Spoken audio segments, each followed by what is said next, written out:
All right. So today we need to talk about chapter 10, questioning and listening. And we won't take up the entire time, which will allow you to have time to work on your sales interview, which is due on Thursday. Is that correct? Is that what I have? I think that's what I put on the schedule. Actually, it says at the bottom, I looked at it and it said it was due October 20th, but then it says up this week. So I'm giving you until Thursday to do that. So I apologize about the mistake in the syllabus, but I'm giving you the later date. So I'm going to give you some time in class to work on those, finish them up. If you need to talk to your interviewee, do that, obviously. You have tomorrow and then Thursday. So the needs discovery is the foundation at this point of successful sales. If you think about those reverse of the pyramid order from the traditional transactional sales to what we focus on now, which is building relationships and recognizing long-term customer lifetime value, needs discovery is going to be critical. And so it's actually going to be more important in most instances than the presentation, because if you can find enough out about the customer in advance, that will give you and allow you to tailor the presentation and really hone in on what it is that they're looking for. It may be more important than handling objections because it lays a good foundation for your understanding of what the client's needs are and what they're likely to anticipate. So for example, if you are selling, and I like to use the example of the copiers because I'm just sort of fascinated by copiers. I've seen them evolve. I remember the first copier my mother bought in her real estate office. They used to actually do this thing in real estate where they had these forms that were on carbon paper and they made like 5 copies of the form. So you would type them out. It was a horrible thing. And the copier came along and that was so much better.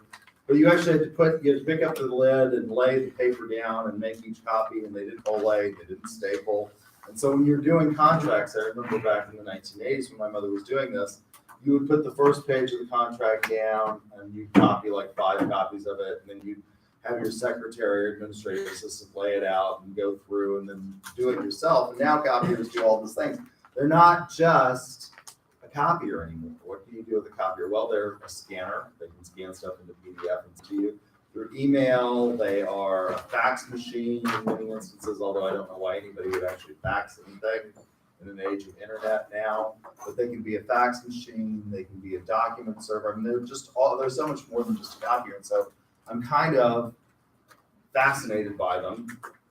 We have a big one here in the college business, and they're really very trusting of us here in the college business. We have to make our own copies or have our administrative assistant make it. If you go over to liberal arts, they don't trust those people to not screw up the whole thing and break the copier, so they actually have a person who still makes all of the copies over there and runs the copier, so that if it breaks, they're responsible for it. But we actually make our own copies. And they've got huge trays and finishers, and they staple, and they can hole punch, and they can duplex, and do all of these things that you couldn't do before. Well, what's sort of important if you're selling a copier to the college business? Is it going to be important they make copiers that have color? Is that going to be really important to us? Well, probably not. Most of the stuff that we're going to do is going to be in black and white. And color adds costs. So finding out those kinds of things. But if you're going into a business that's going to be sending out brochures and making their own flyers and things like that, is that color feature going to be much more important to them? Obviously, the cost of that and the types of things that you can do with it are going to be much more important. And so finding all of that out can really help you in making the presentation and handling objections, and then, of course, actually closing the deal. So ask the right questions. What do I mean by the right questions? You can ask lots of questions, a lot of which are not going to be at all relevant. So you're going to have to really know your product. So ask the right questions. Think about the way you should be asking questions. What kind of questions are going to matter? If you're selling copiers, who does their copy service is probably not relevant. That's not the right question to ask. So plan your questions in advance using a logical order. What is a logical order? Well, it's going to depend on the type of sales call that you're making Is this a new customer? Is this a prospect? Or is it someone that you've called on multiple times and have a relationship with? If it's a rebuy, the questions are going to be different. You already know about the business or the organization, but you may want to find out what's changed. How often do we buy a copier? We actually don't buy them, we lease them. And why do we lease them? Lots of businesses lease their copiers. Why do they actually lease them instead of buying them? Because a lot of things go wrong with them. You have to have a maintenance contract. The other thing is that if you lease them, what? When new stuff and new technology comes out. So when I first started teaching many, many years ago, the internet was in its infancy. I've been here for 25 long-suffering years. And we couldn't just send, what can I do now? I can send from we're going to have an exam, not this week, but next week. Is that right? I think next Tuesday. So I can send my exam from my office over in Thatcher Hall over to the copier over here, have it duplexed, collated, stapled, and ready to go when I get in on Tuesday morning. Rather than in the olden days, what did I have to do? Well, I either had to give it to an administrative assistant and have them go. We used to have these little forms that we'd fill out and have them go over to the copy machine and make it, or I'd have to do it myself or take it down to the copier when they used to have somebody that actually ran the copiers for us. Where, like I said, we're much more trusting in business that we've got technologically sophisticated faculty members who can actually handle the copier. That's probably not a good thing, because half the time I go in there and one of my colleagues who's got all of the technological sophistication of a banana slug has totally jammed the copier up by putting stuff in wrong, putting in a set of copies in the collator that have got staples in them or something. And so the automatic feeder. So that's probably not a safe assumption. Liberal arts is probably a little bit smarter than we are, that faculty members are not technologically sophisticated enough. But how often do we buy copiers? We don't buy them all that often. We don't release a new copier all that often. About every 5 years, right? So in between that time, we'll have salespeople come out and they'll ask us how things are going. Do we need anything? Re-up the service contract, things like that. If they've got new programs that they want to talk about. So it's not that often. But if you're going to call on a new client, you're going to have to find out yourself all about that business. Do they need color? Are they doing brochures for their business? Or are they just making copies of stuff? You know, making copies of contracts that you don't have to have anything that's all that sophisticated. You should also consider the range of possible answers to your questions. One of the things that they tell you and they teach you in law school, and I pass this on to sales students, is you should never ask a question that you don't know the answer to, or at least have a pretty good idea. So do your research in your pre-planning process of what industry are they in? What are they likely to need? What are the range of possibilities that you're going to ask? Transition smoothly between questions. If you're asking about what kinds of features they need, don't ask about the price question and then go back to features. Stick with a smooth transition between questions. So what are the goals of asking questions? They are to discover your prospects' hot buttons. What are the things that they are having issues with their current supplier? If you're going in, you're trying to compete against a competitor, for example. What are their purchasing criteria? And if you look at the rubric, one of the things that we say on that rubric is asking who all is involved in the decision-making process. So that's one of the items rubric. Does anybody else need to be involved in this discussion? That's a critical question. What's your time frame for buying? I have friends who sell cars. John Vance is a friend of mine. His older son was my best friend in high school. His younger son was my brother's best friend. And You know, it's amazing. People will go look at cars and they'll be like, yeah, we're looking for 2 years from now. There's going to be totally new models 2 years from now, right? We're just kicking tires, basically. And so what are their purchase criteria? Gaining agreement on a time frame for completion of negotiations. If I can show you a solution that meets all of your needs today, are you willing to consider buying? How long does that take? If you're talking about when we started looking for a new learning management system, when we were using WebCT before or something like that, in one of the variations, we started out years ago using Angel.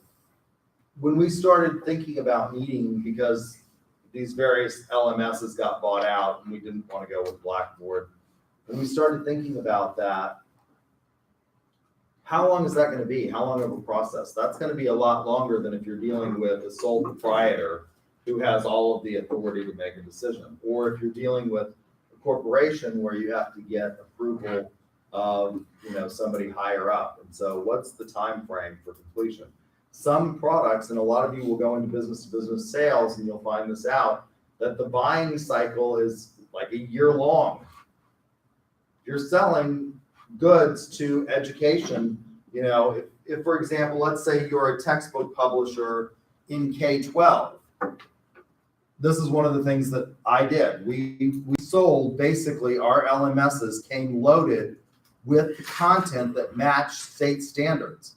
But how often do states update their standards and approve? So how do you go through getting your textbook approved? And I'll give you an example of this.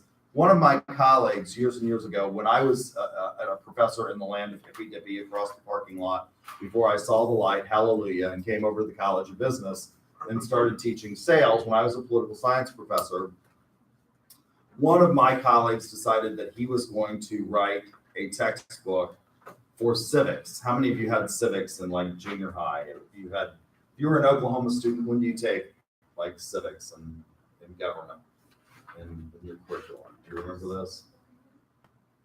Ninth grade? I think it's 8th grade. And you can take another civics class, a more advanced one in high school, but it's not actually required. I think it's 8th grade, junior high school. So he decided that he was going to write a textbook. I think it's 8th grade. I may be wrong, but I think it's 8th grade. He decided he was going to write a textbook, an American National Government textbook for that market.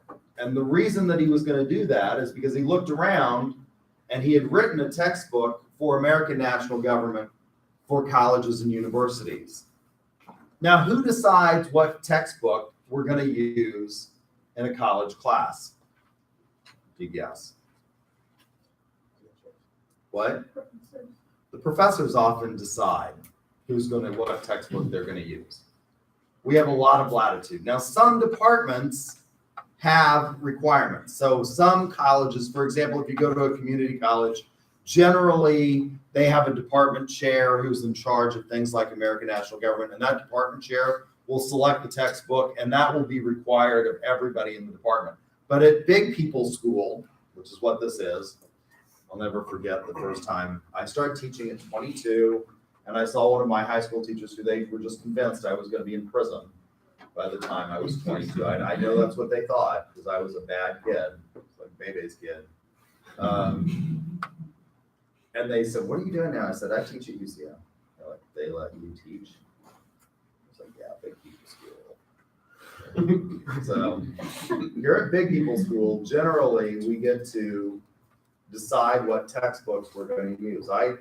We have decided as a faculty pretty much that we're going to use in this class, although I could decide differently if I wanted to. I mean, we sort of say this is what we'd like to do, and we kind of all follow along because we're a collegial department, but I could decide I'm going to use the McGraw-Hill textbook rather than the Lill textbook in this class. But we've all kind of decided this is the best text in terms of what we're trying to prepare you for if you want to go on and get on the sales team and do that kind of stuff and prepare for competition. So we sort of all use the same textbook, but it's a lot of individual choices in the college market. There's also a lot, because there are so many individual choices, there are also a lot of people that write textbooks for that market. there are probably at any given time 35 authors of American government textbooks. Most of those will not make it into a second edition. They'll write a textbook and it just won't be popular enough to go into a second edition. If you get a second edition of your textbook in college, you're doing really well. Well, this colleague of mine decided there's only about 5 people who write textbooks for the primary and secondary education market. He thought, God, if I could get my textbook into that, that's a cash cow. Well, in order to get a publisher to buy it, one of the things that you had to do is you had to get past the curriculum committees in 2 states. What are those 2 states, would you guess? California's one. Why is that? It's a big state and they've got a young population. So they've got a lot of kids in school in California. The other big state that you have to get into, would you guess, is what? Texas. Texas, like California, is a state that's growing. It's one of the few states that primary and secondary education numbers are actually expanding. What's happening to the numbers of graduates in Oklahoma in primary and secondary education? It's decreasing. Why? The population's getting older. There aren't as many people moving into Oklahoma. There's a lot of people moving to Texas, particularly from up north. A lot of young families are moving into Texas, and so they've got a huge young population. Then you've got immigration. So you've got to get into those 2 states. Well, it's critical to know, one of the things that you're going to have to do if you're going to sell textbooks is, when do those curriculum committees for those states approve that? How often will they do it? And knowing that, so asking questions like, when is the next cycle for curriculum approval to get into the California and Texas market? It's every 5 years. Did they just do that?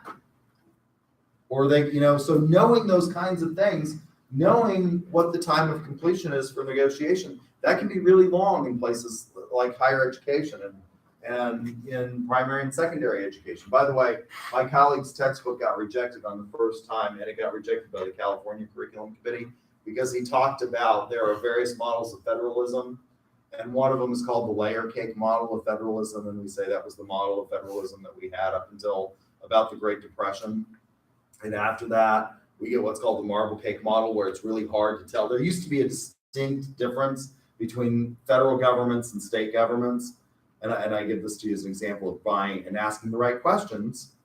They didn't ask the right questions. So you had this discussion that's a standard model of federalism that's talked about in a lot of American national governments at the collegiate level. And the California Curriculum Committee said, we're not going to approve your textbook. And it sunk it. And do you know why they said they weren't going to approve it? Because the discussion of layer cake and marble cake would promote unhealthy eating habits in students. So, knowing those kinds of things is important. Gain agreement on the prospect's needs.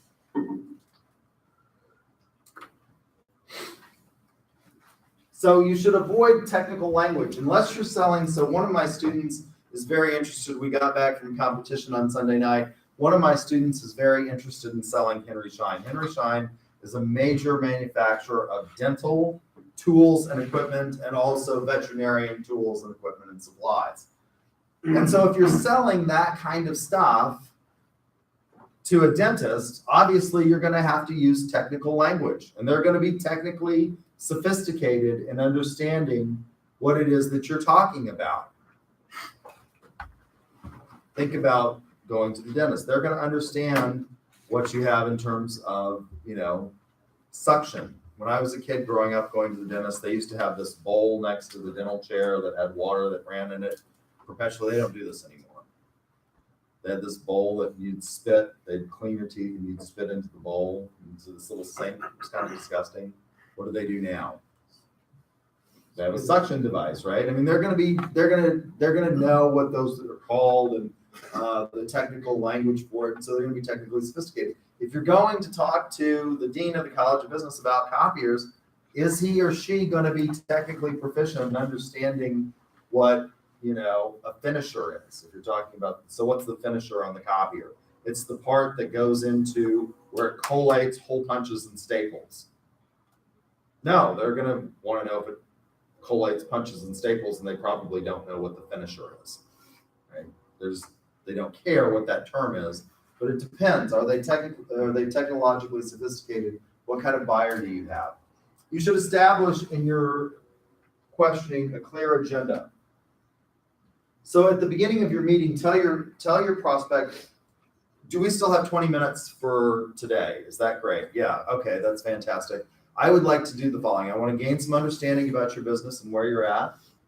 Then I want to, based on what you tell me, present the product, and hopefully if we can reach an agreement, close the deal. So establish an agenda. Tell the prospect what you intend to accomplish. This should not be a game of hide the peanut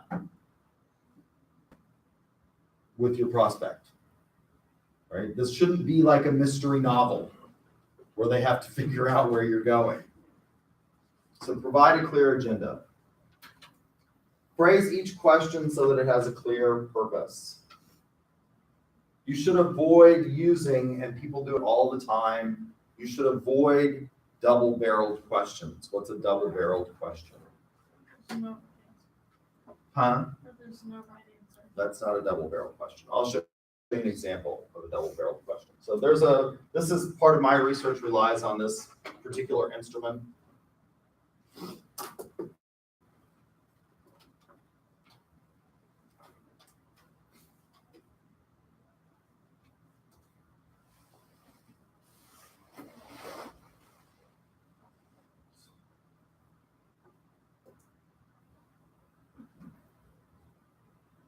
And I'll blow this up.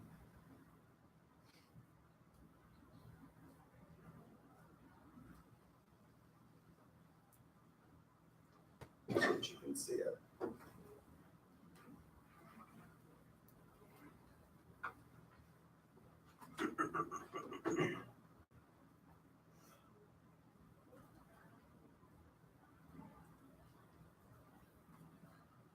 Can you see that? Can you read it? Look at question 18. What's wrong with that question?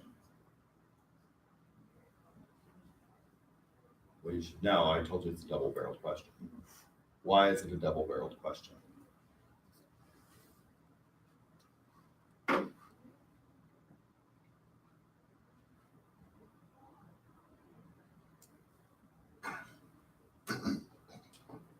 So I'll read it. Rigidly codifying an ethical position that prevents certain types of actions could stand in the way of better human relations and adjustment. You can tell me why it's a double. You get 5 points.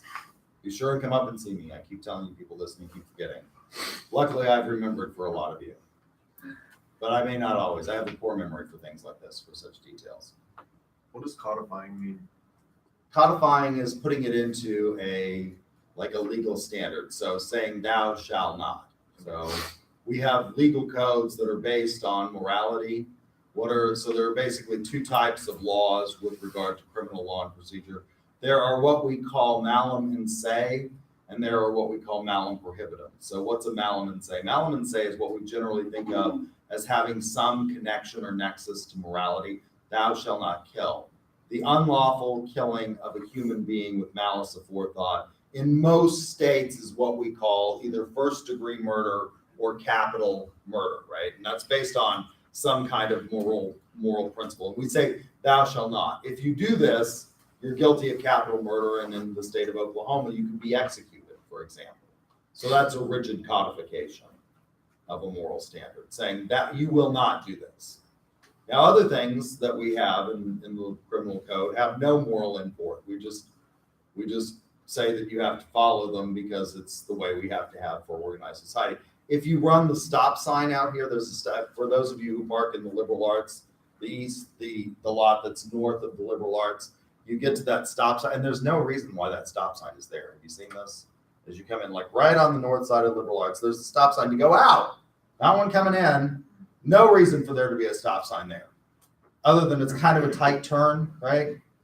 And if you run that stop sign, the UCO police who have nothing better to do with their pathetic lives. Here comes the popo, right? With the lights flashing, and they're going to give you a ticket. And after that, we're not going to look at you and say you're an immoral, evil human being for doing that. Why don't you run the stop sign? Well, because it's just one of those things that we need to have an orderly, most of the time, except for that stop sign out there, which is idiotically placed, you have stop signs at sort of intersections. There's no intersection, right? You have stop signs, and what do stop signs do? Well, they keep you from running into each other. It's not about making moral values. It's just about saying you stop at the stop sign because if you run it, you run the risk of creating a car accident. And that's just not good. But it has no moral import. So rigidly codifying something like thou shalt not kill. Well, with regard to ethics, and I teach ethics and marketing, what this says is that having those things, so if we do this, if we take this to a logical extreme, not with regard to, I mean, I think everybody agrees you shouldn't kill another human being with malice aforethought, right? The unjustified killing of another human being, that's a bad thing. But what about, let's say, lying in business? Is it okay to lie in business? Never lie? What happens if you don't lie sometimes? Well, you can hurt people's feelings. You know? You look like unmitigated hell today. Did you look in a mirror when you woke up? Yeah, that might hurt you. So you say things like, yeah, you look fine. Okay. Freaked out, insecure, neurotic, and emotional. Fine. You look fine. So why is this a double-barreled question? You can tell me. Yes. Isn't it double barrel like whenever it basically asks two questions in one? Ask two questions in one, and why is that a double-barreled question? Yes, you're right. I'll give you some points for that. You can tell me why it's double-barreled. Because it's talking about invoice and scan adjustment. Ah, that's exactly it. That's the 10-point answer right there. That just gets you 10 points. These are not the same thing. Human relations and adjustment are not the same thing. Sociopaths are not well adjusted. They generally are pretty good at human relations. Why is that? What do sociopaths do? They're generally likable people. There's a book entitled that's really kind of popular right now called The Sociopath. Sociopaths have a tendency to be successful people. They know how to appeal to people. They know how to manipulate them. That's why they're sociopaths. If they were killing people, they'd be psychopaths, right? But they know how to, they're generally good at human relations. They're good at mimicking what's normal behavior, what's acceptable behavior, and then using that to manipulate. So they're good at human relations. They're not well adjusted. Most of us would say we don't want to be manipulated. Sociopaths are compulsive liars, and they're good at it, usually. Right? At least from my understanding, I'm not a psychiatrist, but from my understanding, they can be very good. They can be very charismatic. They can be very persuasive, but they're not well adjusted. So human relations is one thing. That's whether or not you get along with people. You could be, in theory, you could be well adjusted and be introverted and not have great human relations. I know lots of people. They're pretty happy, by and large, for the most part. They're pretty happy people, but they just like being alone. They're loners. And they're happy. They're called accountants. We have a whole lot of them in the college, but they just want to sit there with their books, pour over the numbers. Right? I mean, but they're pretty happy. They're just not social. So that's a double-barreled question. So going back to questioning, think about this. You should avoid these in many instances, because if you don't,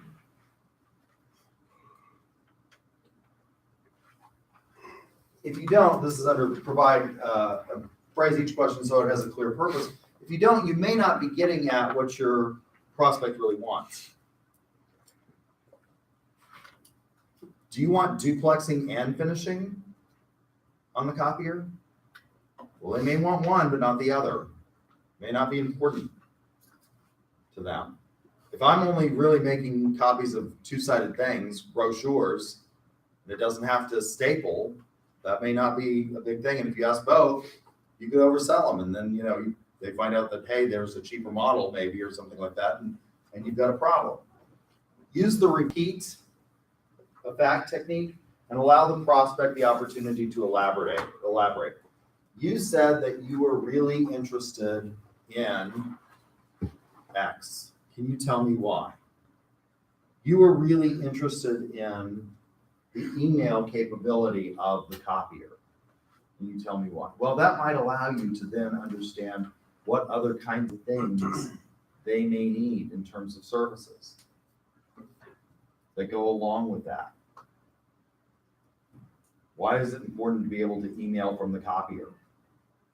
If I go and, scan something in, put it in a PDF, email it to myself. Why is that maybe important? It saves time, it saves energy, right? But what other things could go along with that? Maybe the storage of documents. How long will the copier store documents? Does it need bigger storage capability? Most of our copiers store documents for a certain period of time and then purge them.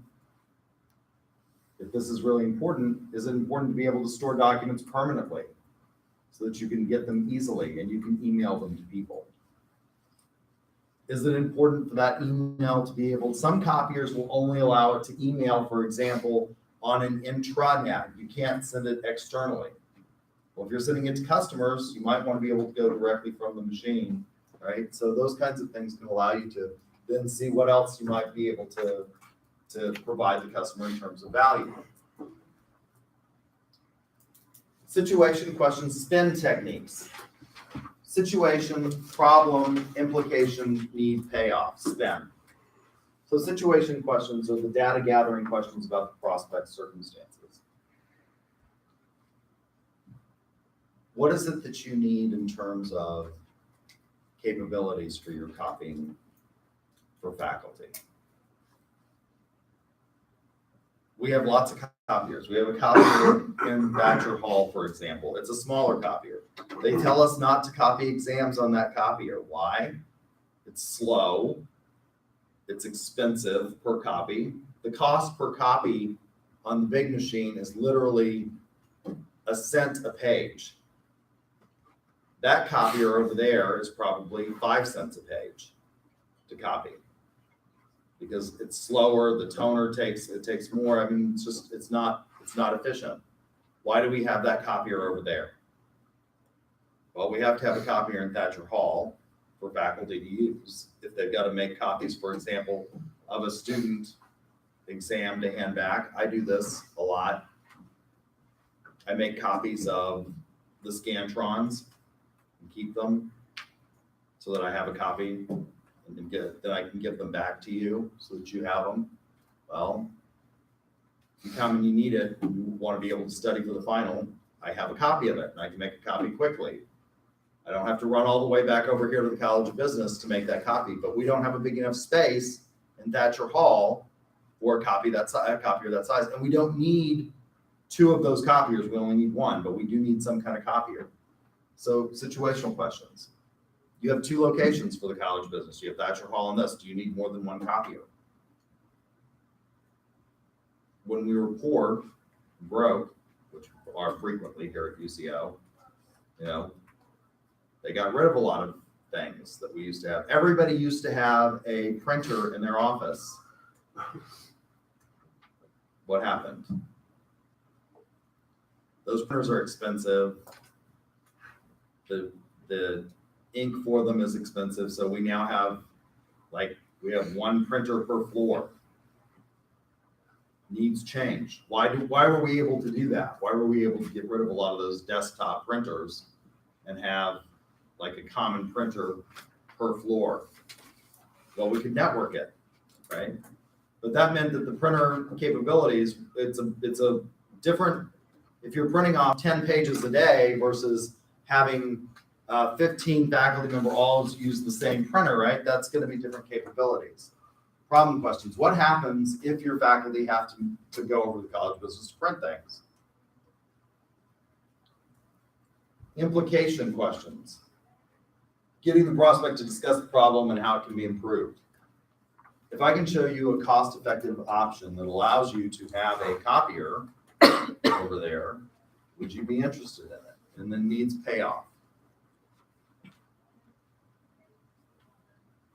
I can provide you, because I'm gonna give you a volume discount, because the university doesn't just buy one copier. What do we also buy, if we can sell to liberal arts and business and education and math and science, we can reduce the price. If we have a standardization kinds of things, needs payoff. So question types. In the beginning, when you're establishing facts about the client, you want to use those open-ended questions designed to get the prospect to tell you what they need, understand their situation, what kind of business they're in, how often they buy your stuff. Then as you narrow that down, you want to use more closed-ended questions. Closed-ended techniques are good because once you start to understand, you can use them to build units of conviction and get them to commit. One of the things that people don't want to do is once they give you a yes or no and say that, they don't generally want to go back on their word. So start out with the open-ended questions and those situation questions, and then move oftentimes to the more closed-ended questions. You said that you need a copier that can handle this. This is your price point. If I show you one that will do that, will you be willing to buy today?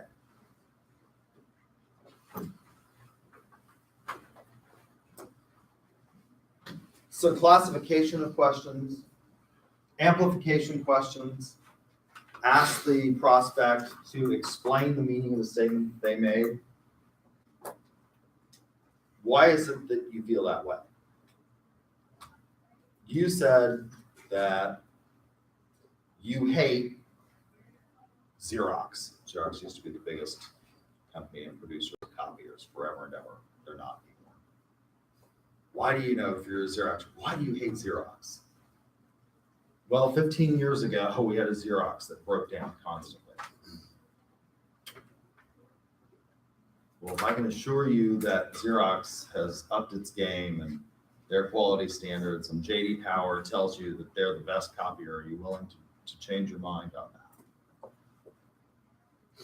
Internal summary questions ask the prospect to consider your interpretation.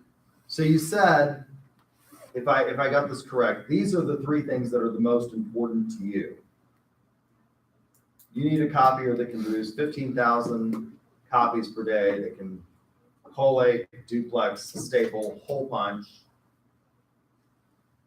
and it has to come at a price point that's under $25,000. Is that correct?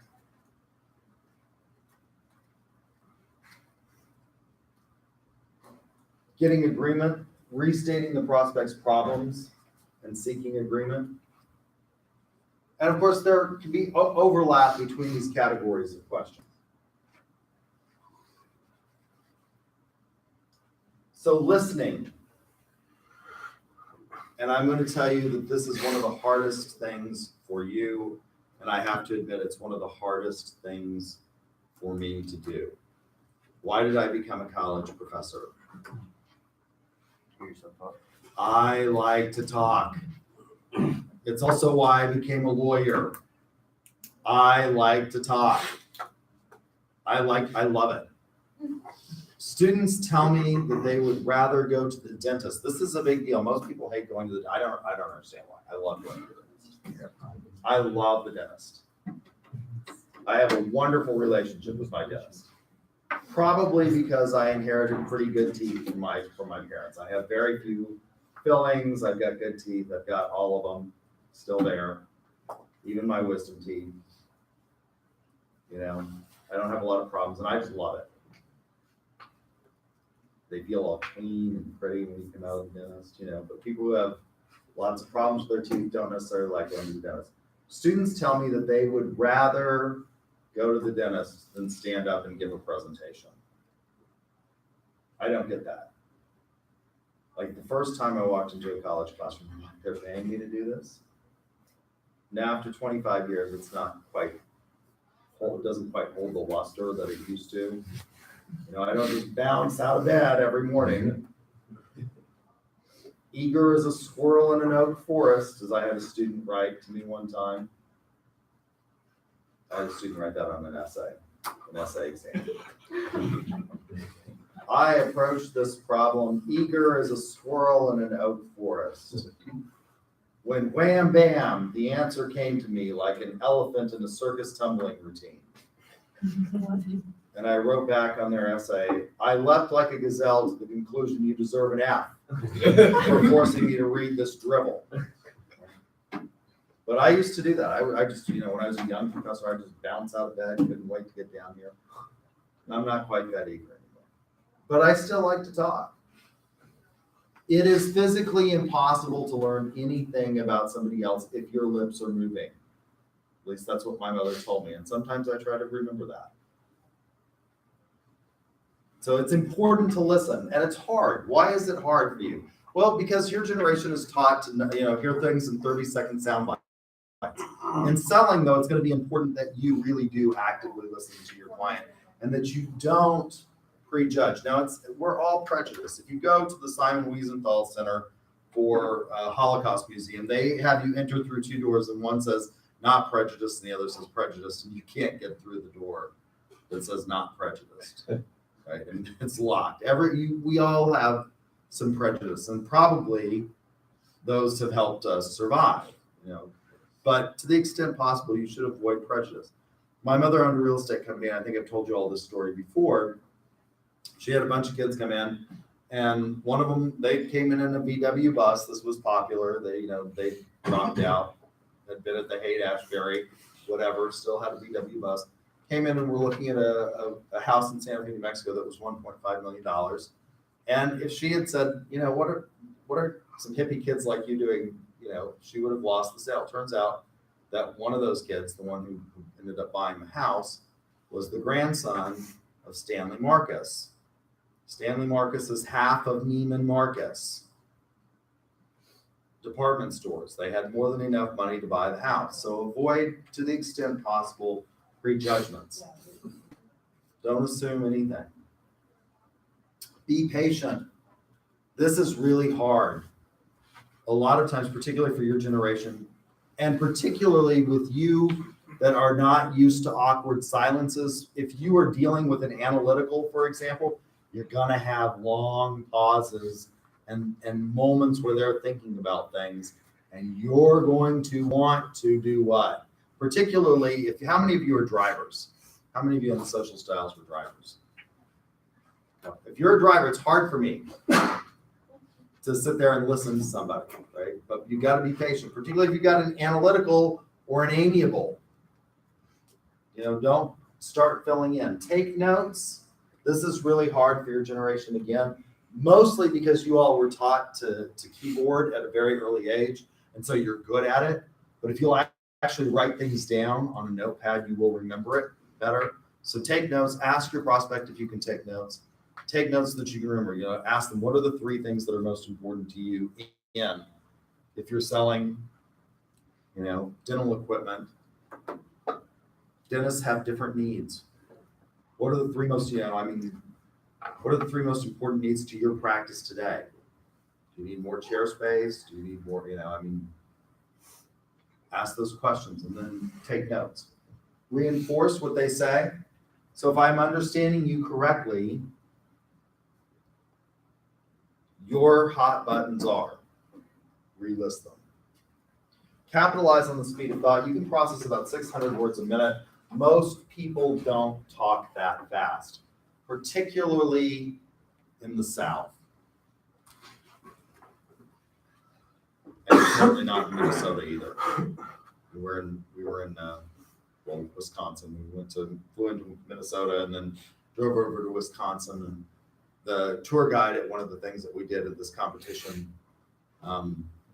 we went to the Leinenkugel brewery to learn about how beer is brewed and how they market it and stuff like that. That was part of the competitions. They sponsor one of the sales things, and so we went over there.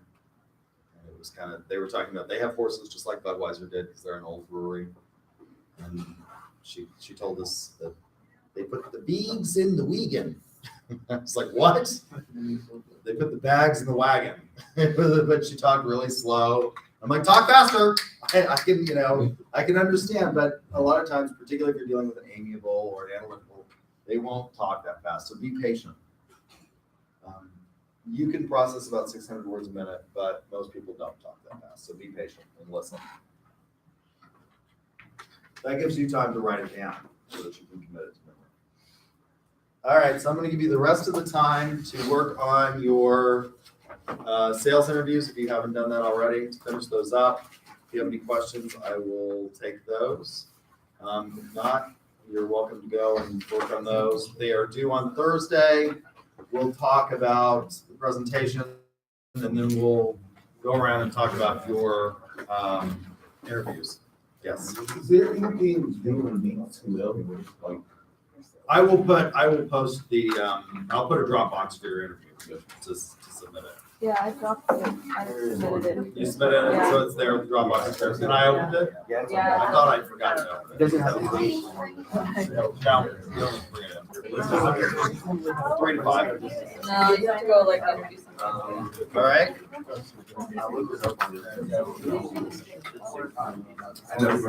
Do you want to do the Thursday before class or just Anytime on Thursday.